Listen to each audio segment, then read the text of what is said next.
BetOnline is the world's most trusted betting platform and your number one source for all your sports betting action. Baseball season is in full swing, and we're into the home stretch for NBA and NHL playoffs. And there's more ways to stay in on the action with the latest odds, news and scores, even live in-game betting while the games are being played.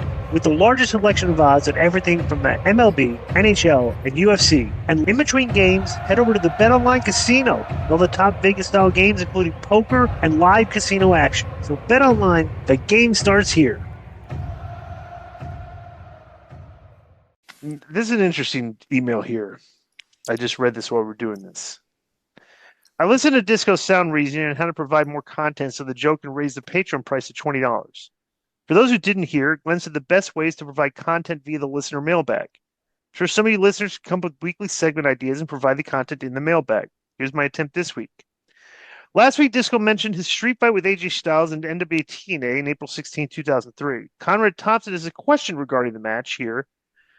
Extra note, a fan review of Old Wrestling Observer issue said Meltzer insinuated that the reason Glenn won clean over AJ Styles was punishment because AJ had recently publicly criticized Vince Russo's booking. Would you care to comment on this match? Conrad's question and Meltzer's reporting. Thanks, and that's from Sean in the UK. Let's hear what Conrad had to say about this. Because I've got all the answers to this. I vividly remember maybe not our best idea, but maybe it was. Maybe we're trying to tell a story.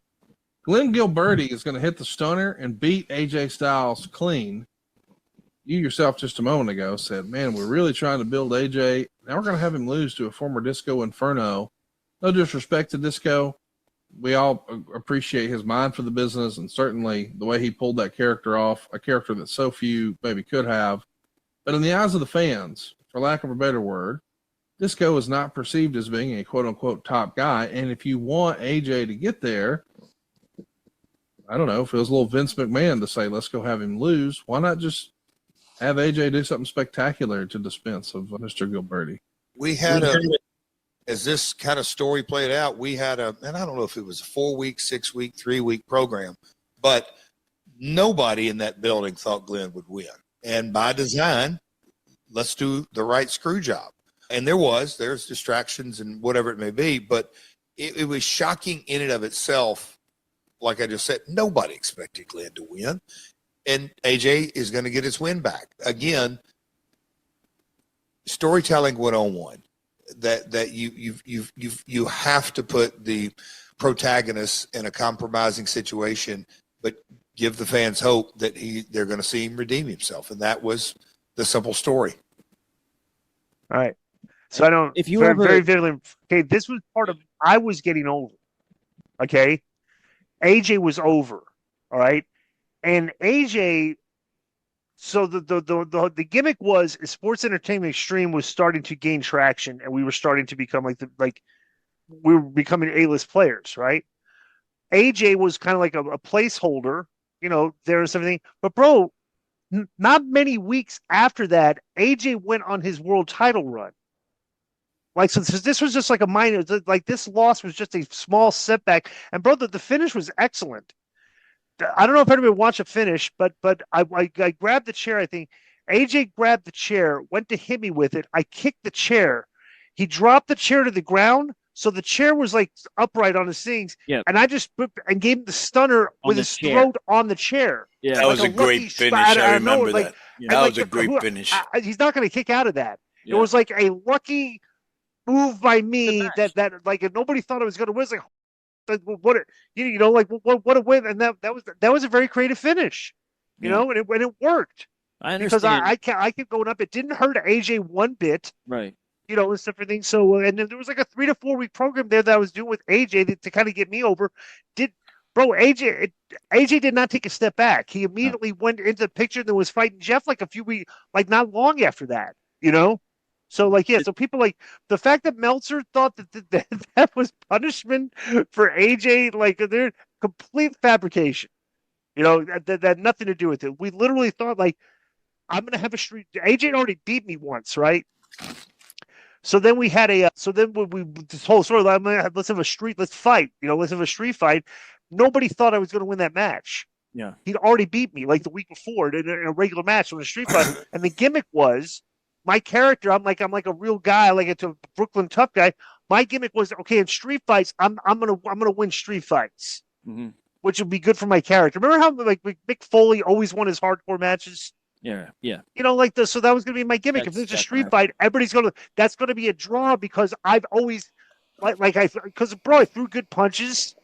You know, I looked like I could street fight. So I was like, that's, you know, so that was actually very, very good booking. You know, so yeah. Do you remember why AJ was mad at Russo's booking?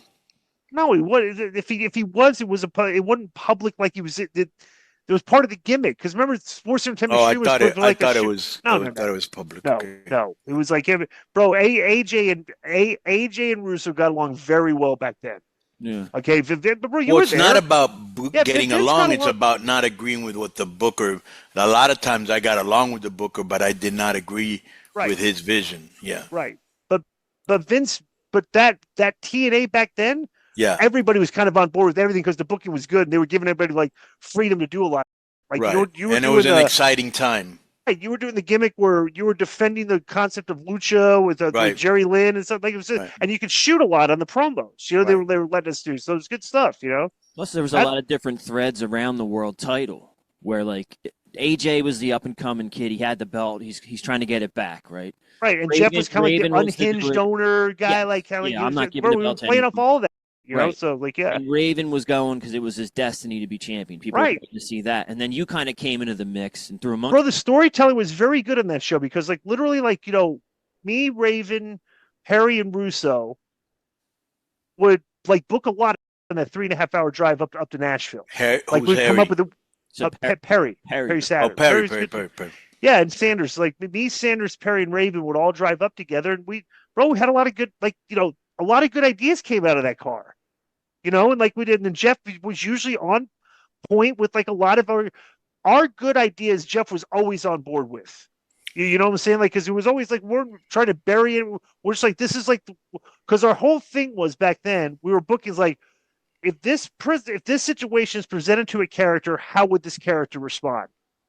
Like that every quite like that's how, and then that's how we would like how like the storylines would derive it, and we came up with there's some good stories, you know. So that was a very, very underrated segment of like because the shows were on pay-per-view. Not a lot of people saw them. Yep. You know, it was not a lot of viewers, but you could tell because that building in Nashville, when it was hot, it was hot.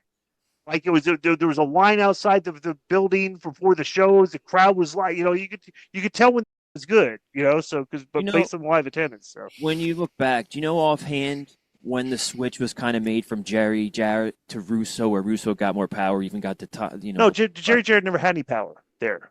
Because Jerry, dude, this. Let me tell you, this is hysterical. Let me tell you something so funny. Okay, Jerry Jarrett would write a show. Okay, he would literally write the show every week. Yep. Okay, and give it to Jeff. Jeff would have Russo come over to his house. They would look at Jerry's show and rip it up and write their own show. It's hysterical. It's like Jerry was literally writing a show every week that never existed, that never aired, that like none of this stuff showed up, and he did it for weeks. You know, it was hysterical. So. His book about the first year of TNA is pretty good if anybody's into that kind of wrestling history, but he makes it seem like Russo came in and just ruined everything. You know, Jeff Jerry was still all booking, in. It would have been great. And, Jeff was all in on Vince. I don't know what conversation, because Jeff always had private conversations with his dad. Okay, I don't know what they were saying, and however Jeff was working his dad, but Vince and Jeff were writing the shows. Right. Period. Like his dad had no input. You know, and I guess Jeff was working his dad to try to like convince, like, well, this didn't work. You know, like so that was a pretty funny dynamic. So. Were you guys there when the first backer backed out? I mean, a lot of guys quit. Ed Ferrara walked out. Or were you not? I don't remember. Early in the game, like the 6th week or something. Interesting. Yo, what's up? I just want to thank you guys for watching this clip. Don't forget to hit the like button, leave a comment, and subscribe. And join our YouTube membership for hours and hours of exclusive, unedited, uncensored content. And being a member will help you get involved in our upcoming live streams. Thank you for your support. Thank you for riding with us. I know you got a lot of other podcast choices, be it wrestling or other ones. And thank you for picking us. Boom.